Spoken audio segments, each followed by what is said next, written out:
Hey guys, we're going to be going over chapter 7 today, which is about ventilation, perfusion, and shock. Most of this is going to touch on your pathophys for this, but I do want to remind you again, now this is just broad spectrum. Each chapter we are going to go in depth further with the pathophys that corresponds to each chapter, so again, don't let this freak you out. So, we're going to be talking about the cell, the cardiopulmonary system, shock, and the basic pathophysiology of all of the other systems. So, when we talk about this, the body is an amazing system that can adapt and overcome challenges. Pathophysiology is our study of how disease processes affect the function of the body. We're going to be talking about how common illnesses affect the body. You will also learn how the body reacts and compensates to these insults so that you can improve your patient outcomes. Okay, so now we're going to talk about the cell. So of course, we've got a cell membrane that protects and selectively allows water and other substances in and out of the cell. We also have our mitochondria, which during the process of metabolism converts glucose, which is sugar, and other nutrients into the form of energy and adenosine triphosphate, which is ATP. So when we look here, we have, let me get my little drawing tools out. We have our nucleus right in here, right? And that contains DNA. It's our genetic blueprint for reproduction. We have our endoplasmic reticulum, which are these awesome things right here. And what that does is it synthesizes proteins. And then, of course, we talked about mitochondria, which are right over here. And then we have our cell membrane, right, which is the big thing that surrounds our cell, right? And it allows things to go in and out. So when we talk about water and the cell requires water, glucose, and oxygen to function.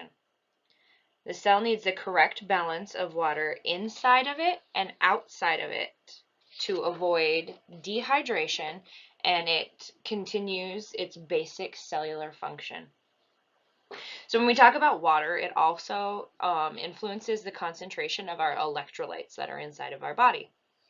When we talk about electrolytes, we're talking about substances that once we dissolve it into water, it separates into charged particles. The movement of these charged particles enables electrical functions of a cell. So this is going to go back into your basic high school science studies, right? So our levels of water in the body are controlled by our circulatory and our renal systems. So if we have diseases that can alter the permeability of our cell membrane, it'll allow substances into the cell that should not be there, which are considered toxins, and it'll interfere with our regulation of water. So when we talk about glucose in the cell, we're talking about sugar, right? Eventually I'll stop reminding you that glucose is sugar. It'll be burned into your brain and you won't be able to help it. So we have glucose, which is a simple sugar, and we convert that from the foods we eat. It's our basic nutrient of the cell, and it's our building block for energy in ATP, which is adenosine triphosphate. Without glucose, we cannot create energy, and cell function ceases. So I touched on this earlier, but now we're going to go a little bit more in depth. You guys do need to know this. Oxygen is used by the cell to metabolize glucose into energy, right? So we have aerobic metabolism, which means that they take place with oxygen. When we refer to anaerobic, it takes place without oxygen. That means without oxygen, the energy that we make is not effective.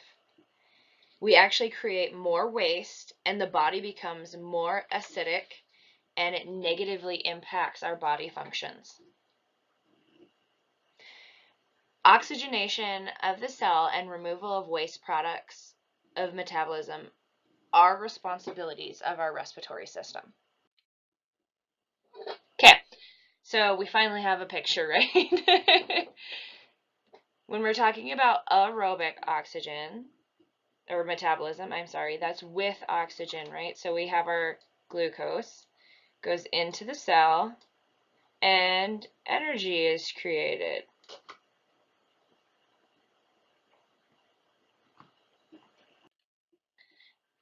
Now we're looking at anaerobic, which is no oxygen.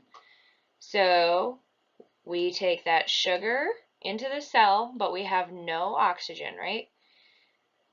So then we start making waste and byproducts because we don't have oxygen. And it's actually going to create pyruvic acid, which is also known as lactic acid. It will still make energy, but not near as much as with oxygen, and we get these horrible byproducts that we don't want.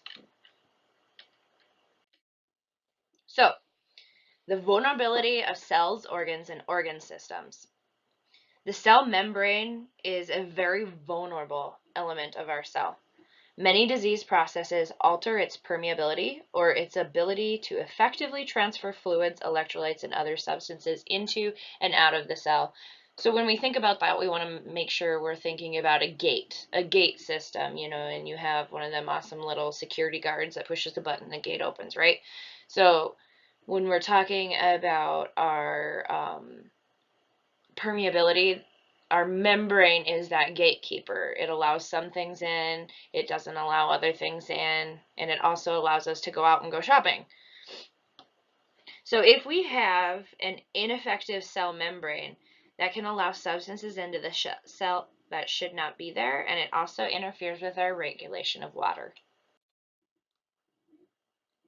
In our cardiopulmonary system, we're going to talk about the airway next. So the cardiopulmonary system refers to the combination of our respiratory and our cardiovascular systems, right?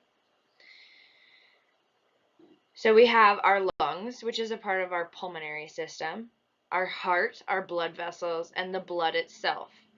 They work together to perform cardiopulmonary functions. So the primary function of this system is to deliver oxygen and nutrients to the cells. And remember, it exchanges all of them all the way down at the capillaries and removes waste.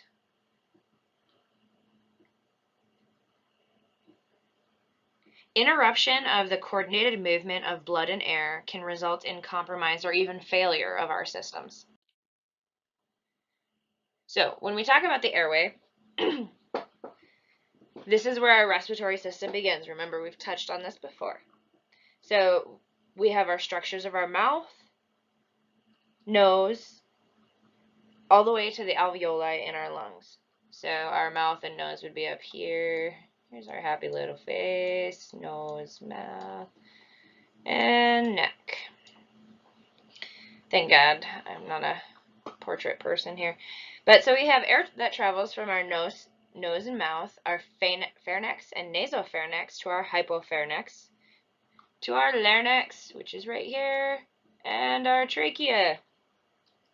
As air travels down our trachea, it's going to branch into our two bronchioles.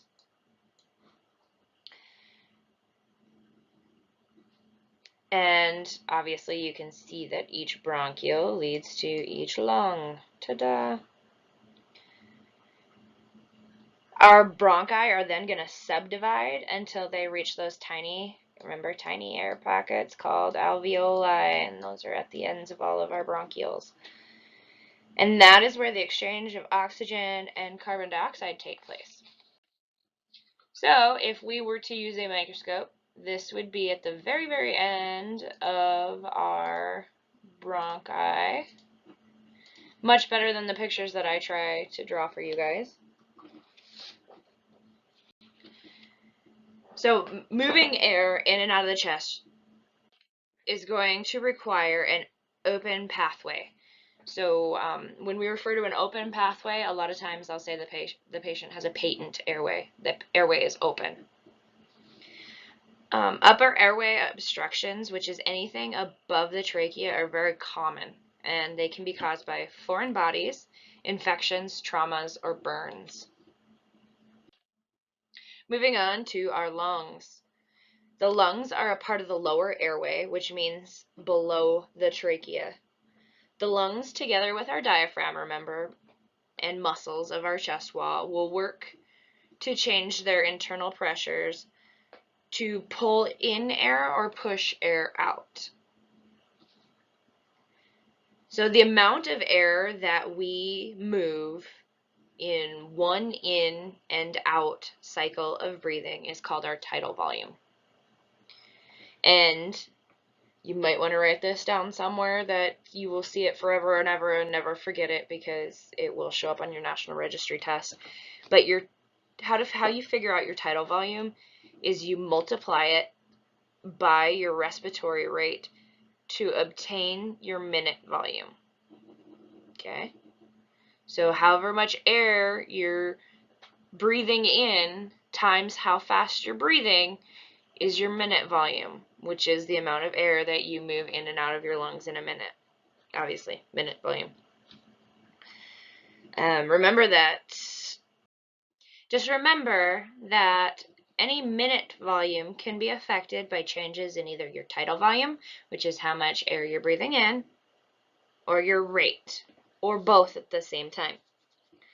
One thing you're probably going to need to know is that not all of your minute volume air is going to reach your alveoli, and that is approximately 150 ml, which stands for milliliters, and that air is called dead air space.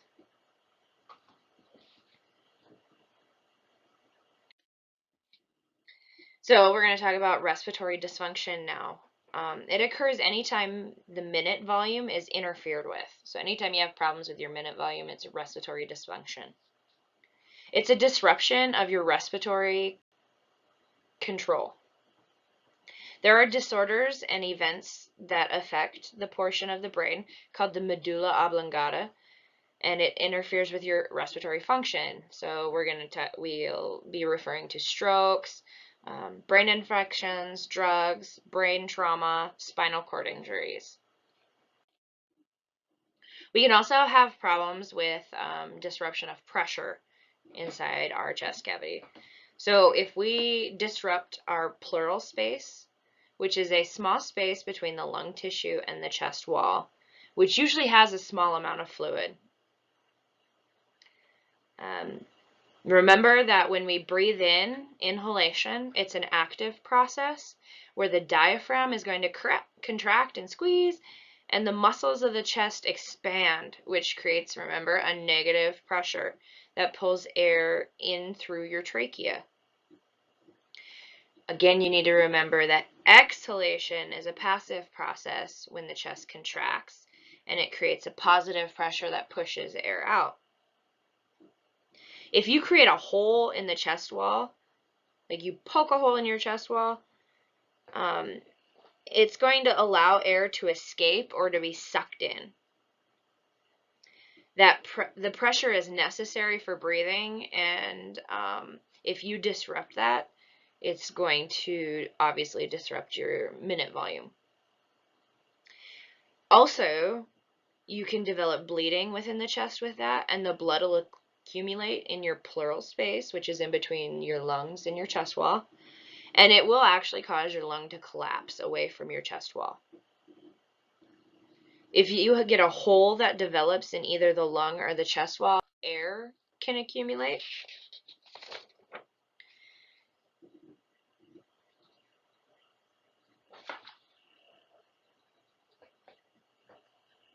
And then you can get a disruption of actual lung tissue. Most of the time when you get that, that's going to be trauma. And it can either displace or completely destroy your lung tissue. There are also medical problems such as congestive heart failure that may also change the ability of your alveoli to even transfer gases across their membranes. These changes are going to result in low oxygen, which is known as hypoxia. Hypo means low, and high carbon dioxide. Hyper is high. So when we talk about disruptions and things like that, your body is going to try to compensate. So your respiratory system is affected by a challenge. You have chemoreceptors in your brain and vascular systems that realize that you have low oxygen levels and high carbon dioxide levels, which is hypoxia and hypercapnia. And it's going to send messages to your brain that assistance is needed, that you need help. The brain is then going to turn around and stimulate your respiratory system to either increase the rate or increase the tidal volume. And then your respiratory system is going to move air in and out, but your cardiovascular system has to be able to move the blood that has been oxygenated to the cells. That's what is required for you to compensate. So now we've got our blood. We have 4 parts of our blood. We have plasma, which is the liquid, our red blood cells that carry hemoglobin, our white blood cells, remember, fight infections, and our platelets form clots.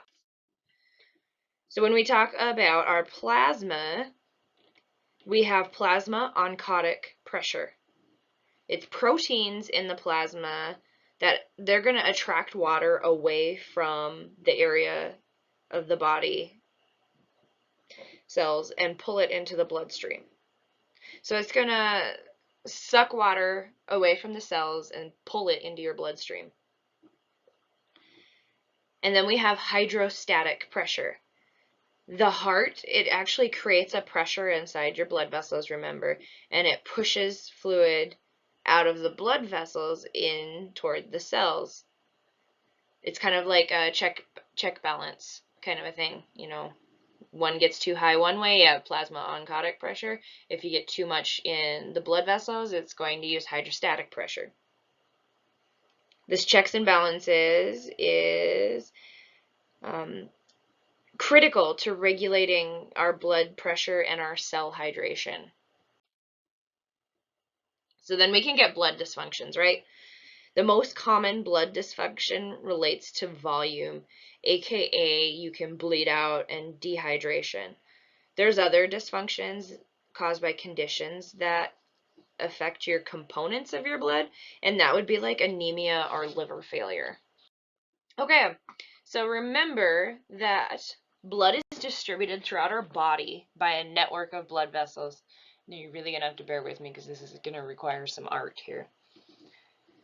But remember that we have arteries right here, and they carry blood away from your heart. And they are controlled in diameter by smooth muscle. Our veins, over here, they carry blood back to the heart. And again, these are controlled by smooth muscle too. Arteries, remember, carry oxygen. So they're positive for oxygen. Veins have no oxygen. The only exception to that is, remember, you have your pulmonary arteries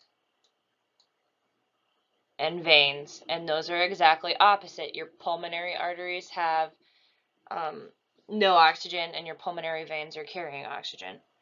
But other than that, arteries have oxygen, veins don't. But you talk about anything with pulmonary, just think opposite. So then we talk about blood's path from the heart. As blood travels through, let's change my color here.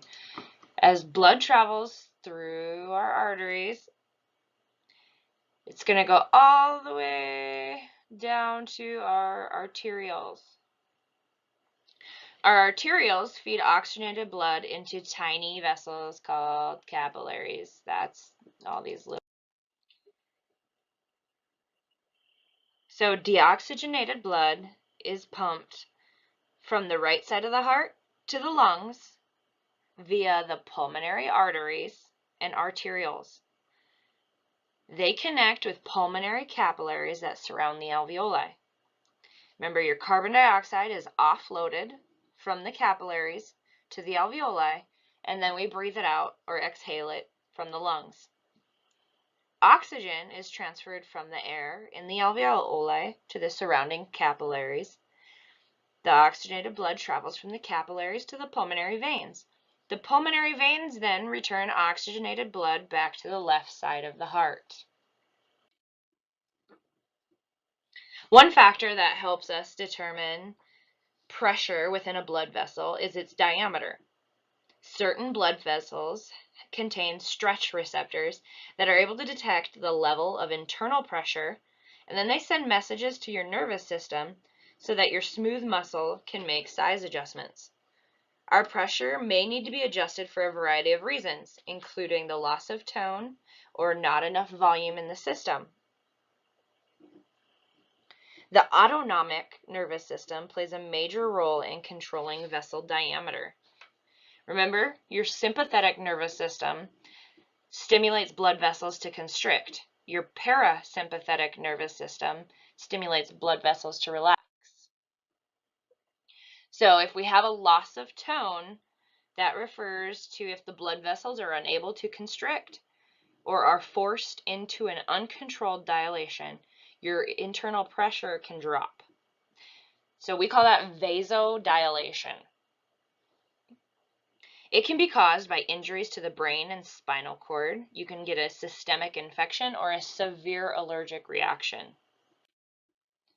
So if we look, here is a normal blood vessel. Here is the blood. Now remember, this is the same exact amount of blood, but look how much bigger that artery or vein, whatever you want to call it, is. Same amount of blood, but look at all this dead space. That's going to make it a lesser pressure. And remember, we require a certain amount of pressure behind that blood in the heart pumping in order to perfuse all of our organs.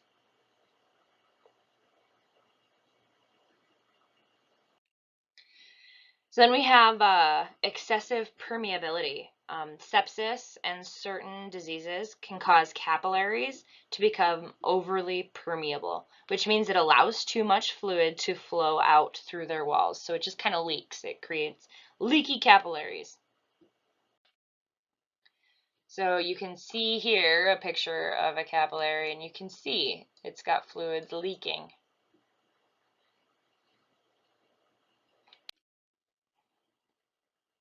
And then we have hypertension. It's the pressure inside the vessels that the heart has to pump against is called your systemic vascular resistance. You can also see it abbreviated as SVR. Chronic smoking, certain drugs, and genetics can cause an abnormal constriction of your peripheral blood vessels and create unhealthy high blood pressure levels. Hypertension refers to high blood pressure. So now we're going to talk about the heart. The heart, I want you to think of it as a pump. It contracts or squeezes and ejects blood.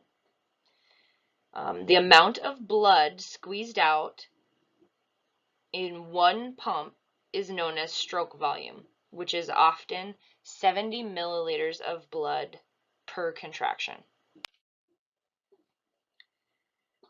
So we have factors that influence our stroke volume, and we have preload, contractility, and afterload.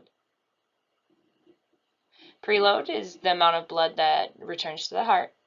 Contractility is how hard it squeezes, and afterload is how much pressure that the heart has to push that fluid against. So let's talk about cardiac output. It's determined by multiplying our stroke volume by our heart rate. You might want to write that one down too. If we slow our heart rate or we decrease our stroke volume, it's going to decrease our cardiac output. It can also be impacted by heart rates that are too fast. Remember that if your heart rate is really fast, it will limit how much blood can actually fill the heart. So if you think about a heart that's just bam, bam, bam, beating really hard, remember the refilling of the heart is passive. So it just kind of like a garden hose. It just slowly trickles in and fills up. So if your heart is constantly beating and contracting quickly, there's not going to be that nice slow filling, so it's not going to have near as much blood to pump back out.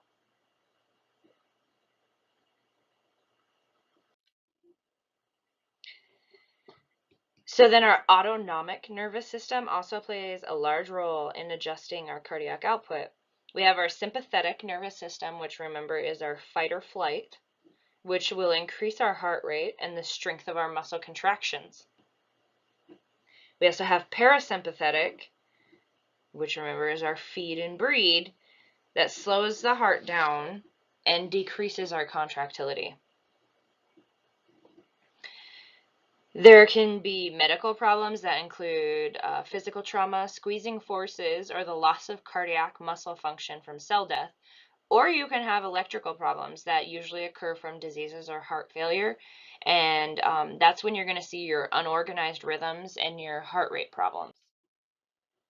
So if we put it all together now, like all of this information vomit that I threw at you, if we want to toss it all together, we've got our respiratory system, right? And that's going to be our air movement, and that's going to bring oxygen all the way down to our alveoli and move that carbon dioxide from our alveoli all the way back out.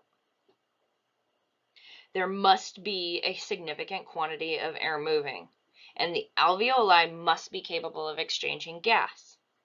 Then we have our cardiovascular system. There has to be enough blood. Your heart needs to be able to pump that blood, and there has to be enough blood pressure to provide perfusion throughout our body for all of our organs, right? And then finally, our blood needs to be capable of carrying oxygen and carbon dioxide. If all of these functions are in place, it is called a ventilation perfusion match. Remember, ventilation abbreviation is V, perfusion, don't ask me why, but Q is the abbreviation for perfusion, always has been, always will be. And when everything is going great, we've got a VQ match. When it's not, it's called a VQ mismatch. That means the alveoli have sufficient air, the air is matched up with sufficient blood in the pulmonary capillaries. Again, like I said, it's expressed as a ratio and can be disrupted by volume problems, cardiac output problems, and structural damage. Yay, now we're going to talk about shock. So when we talk about shock, we need to know a couple things. Perfusion is our regular delivery of oxygen and nutrients and our removal of waste products. If any part of that is inadequate, it is referred to as shock.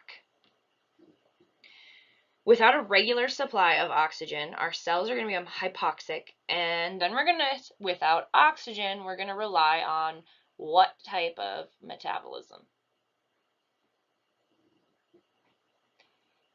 All of you better have said anaerobic, and I'm not going to try to spell aerobic because, like I said, I can't write on these things. But so without oxygen, our cells become hypoxic, and we rely on anaerobic metabolism. So if we're relying on anaerobic metabolism, what happens to our cells?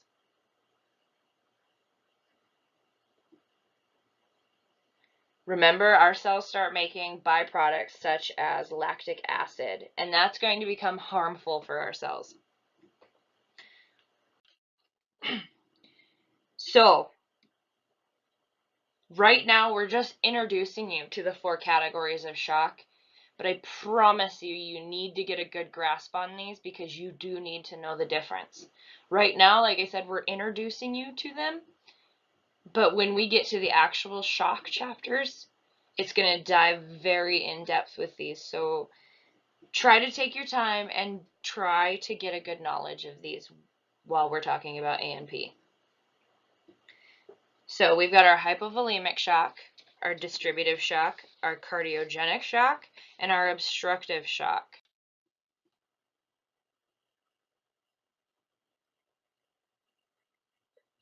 So shock causes the body to rapidly adjust and attempt to compensate for our hypoperfusion.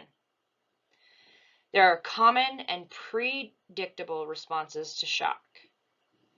So when we start going into shock, our body is going to engage our fight or flight symptom.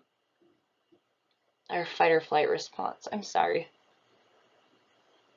So that's going to make our body self-correct and sustain normal function, which is considered compensated shock. That means we're compensating for the problem.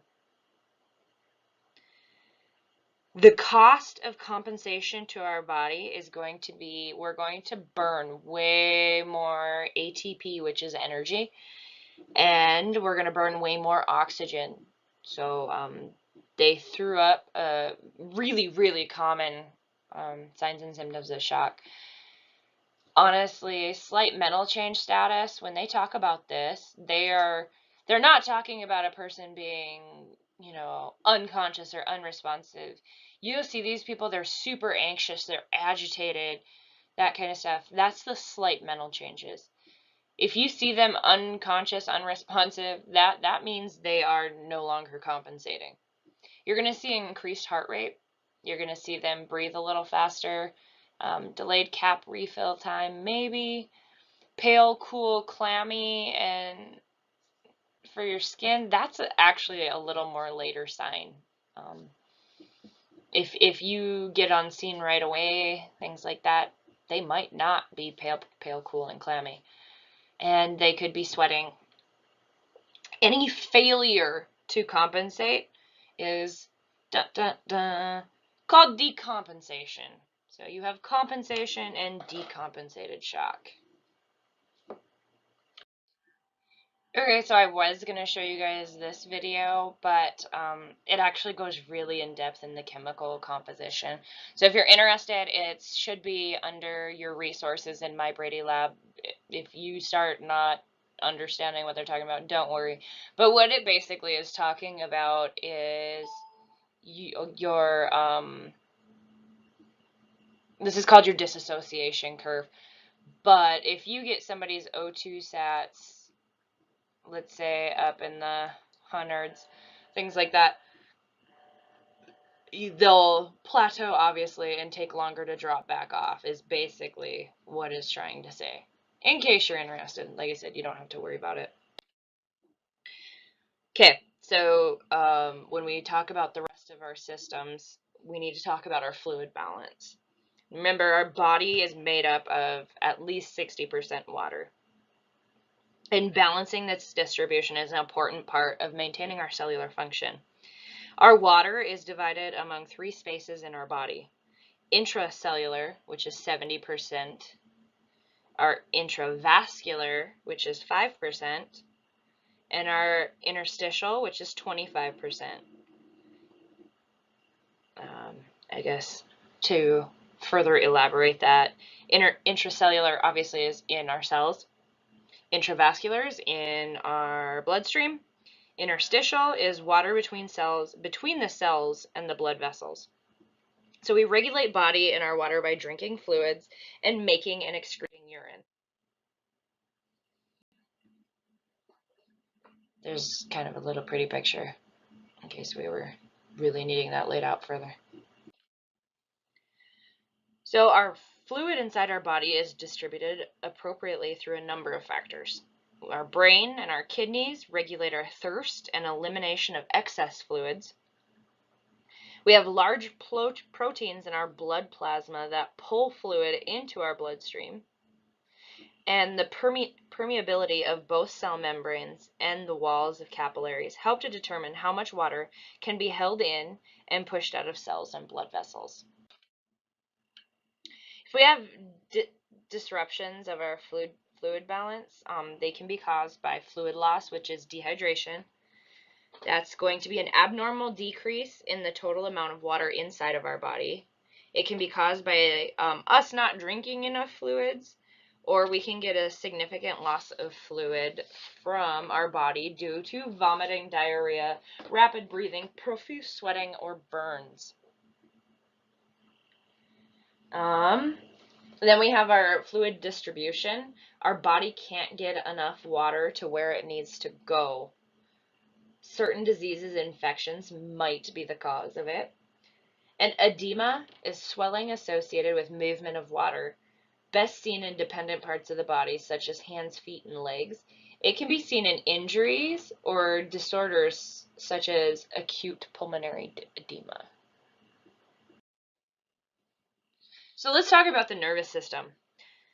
Almost all of our body functions are regulated by our brain and spinal cord, like we talked about earlier. The brain and spinal cord are well protected by our bone, muscle, meninges, and cerebrospinal fluid. So if we get a dysfunction in that, it can be caused by trauma such as falls, motor vehicle crashes, diving accidents. It's going to interrupt the function of the area that's been hurt. You can see bleeding and swelling that will increase intracranial pressure on your cranial vault. It can cause mechanical damage to our spine or our nervous pathways and can cause disruption of our nervous system communications or paralysis. We can also have medical dysfunctions, which can be caused by a medical problem such as a stroke or a disease such as meningitis and encephalitis, Lou Gehrig's disease, multiple sclerosis, or diabetes. The net range of damage depends on the affected area's function. There can be lots of signs for neurological impairment, but for right now, let's just talk about the basics. We can get an altered mental status. Seizures are common. They can have an inability or a difficulty speaking. They can have visual or hearing disturbances, inability or difficulty to walk, paralysis, weakness, loss of sensation, or their pupils can change or not equal. Okay, and then we have our endocrine system, which is made up of a variety of glands that secrete chemical messages in the form of hormones. These hormones are going to dictate and control a large amount of body functions. The major organs in this system are your kidneys and your brain, and there's major glands that are the pancreas, the pituitary, thyroid, and adrenal. If you have a dysfunction with this system, it's primarily the result of organ or gland problems present at birth or a result of an illness. You can have too many hormones, which means your glands are producing an excessive amount of hormones, such as Graves' disease, or not enough hormones. This is a more common problem, such as diabetes. Our digestive system is going to be consisting of the esophagus, your stomach, your intestines, and a few additional organs. It allows food and water and other nutrients to enter your body, and it controls the absorption of substances into your bloodstream. When we have dysfunction in this, we can have GI bleeding, which is gastrointestinal bleeding. It can occur anywhere in your digestive tract, and it can be anywhere from slow chronic bleeding to acute and massive bleeding. Or you can have vomiting and diarrhea, which is the most common of all of our problems. It can be symptoms of other disorders, such as a viral or bacterial infection. It can be sign of a acute myocardial infarction, which you'll learn is an AMI or a heart attack, or stroke.